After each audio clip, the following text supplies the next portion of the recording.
પોરબંદરના સુદામા ચોક ખાતે બાલા હનુમાન મંદિર ખાતે હનુમાન જયંતિની ભવ્ય ઉજવણી કરવામાં આવી। સાથે જ હનુમાન જયંતિને લઈને મહા રક્તદાન કેમ્પનું આયોજન કરાયું।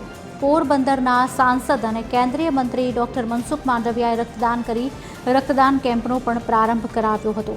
કોસ્ટગાર્ડ, પોલીસ અને નેવીના જવાનો સહિત શહેરીજનો ઉપરાંત ગ્રામ્ય વિસ્તારમાંથી મોટી સંખ્યામાં રક્તદાતાઓએ રક્તદાન કર્યું।